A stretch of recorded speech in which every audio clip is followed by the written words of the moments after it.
Hi, everyone, and welcome to our May 2026 podcast. My name is Carly Purcell. I am joined here today with my colleagues Ryan Scheffer, good to see everyone. Derek Van Solkema. Patrick Cummins. You can see we have a new face for the podcast today. I'm excited to be here. Patrick's been with us for a while. He brings talent to the team, and we just didn't think the podcast was right without him. So we're going to go ahead and forge ahead. So it's your shot, man. I know, it's big time. Make it count. You do great. All right, Ryan. So market update for May. Do we want to start there, or do we want to talk about the weather changing in the state of Michigan? In fact, our pre-show, conversation was talking about saving turtles off the road. You always know the turtles get out and go lay eggs and stuff, and critters are running everywhere. Derek, you had a kids are chasing them underneath the car. Incident with the a turtles. Deer. Deer totaled the vehicle this past month here. But everyone was okay. Everybody was okay. That's the most important thing. Yeah. So hey, what that means is a lot of activity in Mother Nature here in Michigan, and we had an active month in the markets. S&P 500 adding on to gains, 5.26% to the upside for the month of May. That was really tremendous. The bond index, again, we like to measure stocks as by the S&P 500. Top 500 companies in the U.S. is measured by market cap. Bonds, on the other hand, maybe for some of those retirees who need the stability and income generation, perhaps. Sometimes stability might not really be associated with bonds. But anyway, we like to look at the bond market in general as represented by the aggregate bond index, which did tack on a positive 0.3% for the month of May. So it was good for most components of the portfolio. We like to see that. Okay. Getting more dialed in portfolio changes for clients? Yeah, just a little bit of rebalancing. Okay. A little bit of rebalancing for mainly our retired, client base. And one of the things that happens when markets really run unabated, you get some outsizing with different positions across the board. So maybe the things that really are going to run fast did just that. And when they run really fast for an extended period of time, all of a sudden they represent a bigger percentage of the portfolio than we were meaning to all the while. So it's good to just do a rebalance. It's all about discipline. So a little bit of a rebalance, but the themes kind of remain the same. So we're not making any structural changes at this point. Okay. One thing I had mentioned to you, and it confuses me, so we thought maybe it would confuse you as well, is when you see the Dow versus the S&P. Yep. Why would one be majorly up in a day while the other one's majorly down? It's a great question, and that's why we brought it here today. So when you're looking at these market gauges, these indices, they all possess unique characteristics, and that's why they're grouped together. So for instance, the Dow, remember, we say the Dow, but it's really the Dow Jones Industrials. So that is 30 industrial-focused companies represented in an index. We say the S&P 500, Standard & Poor's, actually Dow and Standard & Poor's are the same company now, but Standard & Poor's 500, S&P 500, it's the top 500 companies in the U.S. as measured by market cap. So what's the correlation there? What's the characteristic we're going for there? The largest companies, and we want the top 500 of them. Then you've got like the NASDAQ 100, for instance, which would be the top 100 tech-based companies. So that, again, is going to be the common characteristic of that ilk of index. So, and they all, with those different characteristics, you can kind of get a feel for what's working in the market and what's not, or what's working in a particular market environment and what's not. Trend and getting it right is really important to what we're going to call outperformance, which is what we're trying to deliver to every one of our clients, which is that edge that you deserve. And so maybe in a market environment, we want NASDAQ type stocks, and we might not hold as many of the industrial kind of Dow Jones Industrial type stocks. So it's all about what is represented within the index characteristically. So we talked about the S&P 500 being up 5.26% in the month of May. Well, the Dow was up just shy of 3%, I believe 2.9 something percent for the month of May, and the NASDAQ was up over 10.5%. And then there was the S&P kind of in the middle. So again, all characteristics, but that is a wonderful question. Thank you. Yeah. seeing a lot of strengths in March. Obviously, just kind of spouting off some of the performances in the market. What were kind of digging a little bit deeper into those? What were some of the strengths that we saw? Yeah. So, being that we always look for reasons why a market moved, we kind of we can unpack some of these characteristics that are associated with the month. So, Derek, there were plenty of things to be positive about when it comes to the month of May, and one of those would be earnings. We finally got through first quarter earnings for the S&P 500. If you look at what played out in those earnings, and you really had to see this, number one, you're seeing a broadening of earnings growth. So it's not just one particular type of company that is beating on their earnings and raising their guidance into the future, which is just, if you ever hear a company raises their guidance, they're just looking out into the future saying, hey, it should be better than what we originally had planned. So you're starting to see a broadening, which is really is quite cool. And then one of the fears that we saw within the last 12 months was these tech companies, if they're spending money on building out AI, which theoretically will be the, kind of the new economy, are they spending too much for the components that will allow them to grow in and have opportunity in this new AI space? Well, as about a year has transpired from some of those headlines, you're seeing that those investments were very well placed and they actually are paying off.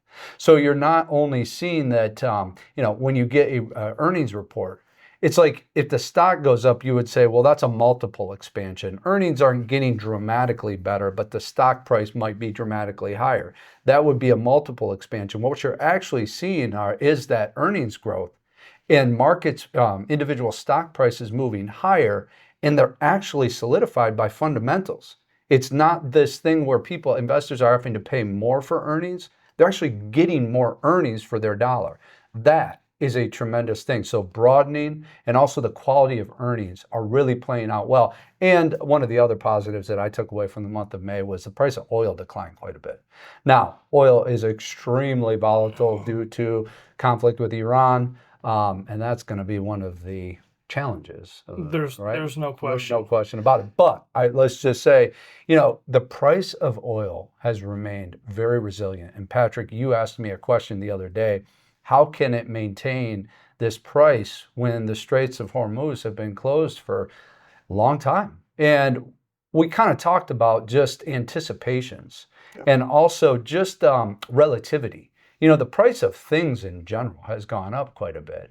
And so, when you look at oil and what it hasn't done and then what it did here recently, I think that this range could be respected. You don't want to see oil break out too much from this range. But, the price of oil did drop quite a bit in the month of May. It's good. Some of the, there may not have been too many weaknesses or challenges in the month, just given the run up in the market. But, we've got some things coming up with Kevin Warsh getting through, the Senate confirmation hearings and things like that. And are we starting to see some activity maybe in the bond market or in the market in general, as far as him, getting to that next step and becoming that Fed chairman? Right. Well, and it's done. I mean, in May, he is the chairman of the Federal Reserve. Yep. So we've got a new chairman, Kevin Warsh. What that does is it creates perhaps a catalyst for change. Markets don't like change. So that's a challenge because there's kind of an unknown. What will Kevin Warsh truly do at the helm? Now, his influence is going to be rather limited just because, he's one vote in a voting board, but it's the direction that he wants to go with the Fed. And so that does kind of create some uncertainty, some angst. And we saw, that headline, then you start to get volatility in interest rates. And remember a few months back, we talked about, we liked that interest rates were kind of becoming range bound. Remember we talked about that a little bit. We like interest rates to be just chill, just be settled, be in a range. Don't get too excited, interest rate world. Well, that changed in May. And perhaps some of that is due to the change at the Fed, but it's also, the inflation expectations. I mean, oil is a big input to our CPI. And so with the continued geopolitical tensions out there, let's face it, there's still plenty of problems in the Middle East, and that could impact oil. So, you're starting to see interest rates get a little bit choppy again. We got to keep our eye on that. Well, Ryan, I want to switch a little bit and talk more about financial planning topics. Yeah. And one of the areas that we get questions all the time, and it is in the news headlines all the time, is Roth IRA conversions. Yeah. Yeah. Now, I know how I feel about those, but in your words, do you truly feel that it is one of the strongest tax strategies out there, or is it a way just to pay more taxes than what you need to?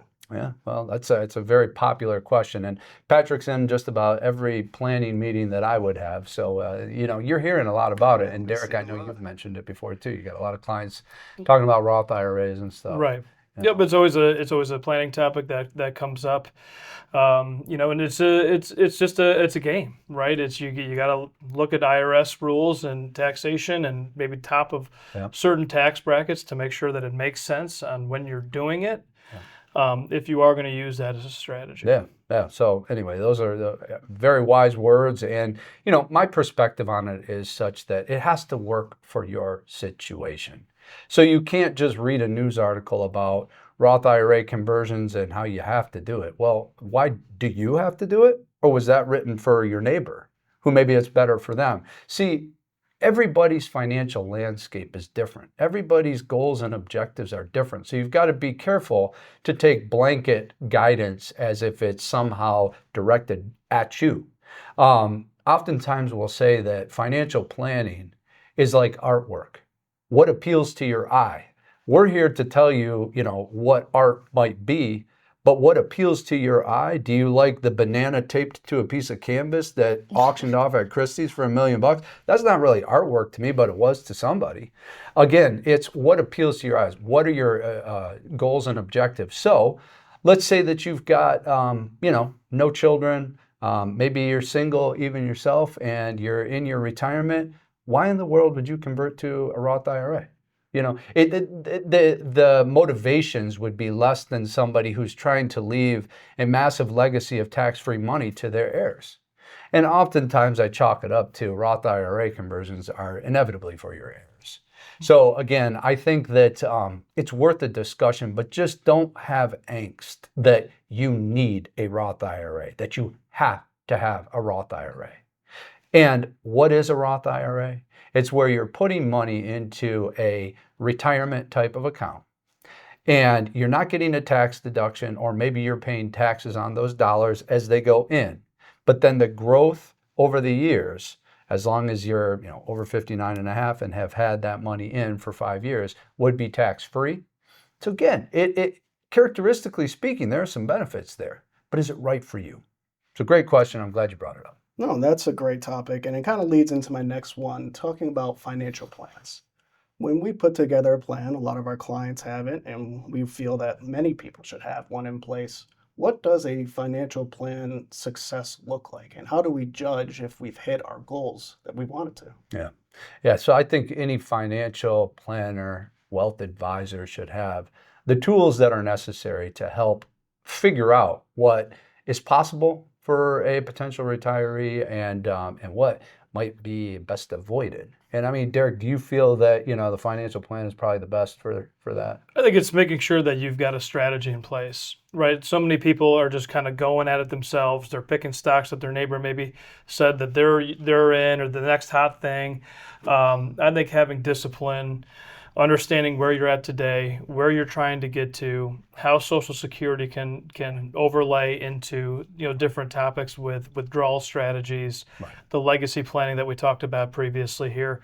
There's so much that goes into these financial plans that I think are so important as far as setting the foundation for people. Yeah. And I don't know what the statistic is off the top of my head, but it's people who have planned and are planning have such a higher percentage chance of success in retirement than those that aren't. Yeah. So, what you've just laid out here is it is financial planning, and the financial plan that we typically create for individuals. It's a really good roadmap. And it takes a lot of really important characteristics and details about your specific financial landscape, and it blends them together in a strategy, or with a strategy in place. And so it gives you visibility, and it helps us all get on the same page as a roadmap. Now, you might say, okay, great, but how do I know that your plan and your tool works? Well, would you trust that I've been doing this for 20 years or something like that? Well, look, the stakes are high. You need more than that. You need more than that. So I would just say that there have been many individuals that have journeyed into retirement using these tools and gauges that we have access to, that we put our expertise behind, to come up with a plan that should work. And we, at the end of every financial plan, do stress testing. It's called Monte Carlo testing. And what we're doing is running 1,000 different randomly generated market scenarios, overlaying the financial plan that we've put forth, and we look for failure rates. And so we like to, grade the plan on that chance of success. Now, any one of you, I imagine, would walk in and want 100% chance of success. Your plan would never break in any market environment. It's not ideal. It's not ideal. Balance in life is so important. You do want a little bit of failure rate, because if you didn't have that in some of the worst trials, it would mean that you're foregoing experiences and things. And let me use an example to highlight this point. Imagine if you told me your greatest fear was dying in a car accident. I'd say, well, okay, there's a 100% chance if you never leave your house, you won't die in a car accident. Think of all the birthdays you'd miss, the friends that you would miss out on lunch with, the things that you would forego in life that truly bring joy, because you 100% wanted to never die in a car accident. But what if we looked at it a different way? What if we said, how about you go, get in your vehicle, observe all traffic laws, observe speed limits, put on your seatbelt, make sure that your tires are inflated. We can control those probabilities and statistics, but they don't have to be an absolute 100% chance of success. So that's where we can help you arrive at a very safe but balanced plan, and we have a great tool to do it. So we spend so much time on this podcast talking about the markets and portfolios. It's great. It's my passion in life, and it's become everyone else's passion in life too, right? I assume this job, it's kind of got to be. But there's also more that goes into it. So Patrick, thank you for bringing some financial planning topics, and we'll start bringing some more of those in. No, and that's a fantastic job explaining all of that. Looking back to today's market environment, what do you see going forward here in the near future? Yeah. So this is that looking ahead piece that we like to close with. And now we'll get back to the capital markets. Remember the challenges that I just brought up. When you get a market that has really run without looking back, it's going to find a reason to blow off a little steam. The challenges that we brought up, interest rate volatility, perhaps the change at the Federal Reserve, the continued problems, geopolitically, those things might come to roost. Wouldn't surprise me to get a little bit of volatility, but let's stay focused on the long-term things that matter, and we certainly are going to do that. But hold on a little bit, might get a little bumpy, but I think that we've got a good backdrop still. Okay. So that does it. Yeah. Yeah. Well, thank you all. Another podcast in, and welcome to the Thank you, guys. I'm excited to join. Yeah. Wow. Advanced Capital Management Incorporated is a registered investment advisor. Information presented on this program is believed to be factual and up to date, but we do not guarantee its accuracy, and it should not be regarded as a complete analysis of the subjects discussed. Information presented is for educational purposes only and does not intend to make an offer or solicitation for the sale or purchase of any specific securities, investments, or investment strategies. Investments involve risk and, unless otherwise stated, are not guaranteed. Be sure to first consult with a qualified financial advisor before implementing any strategy discussed herein. Tax and estate planning information should not be construed as formal legal or tax advice. Always consult an attorney or tax professional regarding your specific legal or tax situation. Thanks for tuning in. We'll see you next month.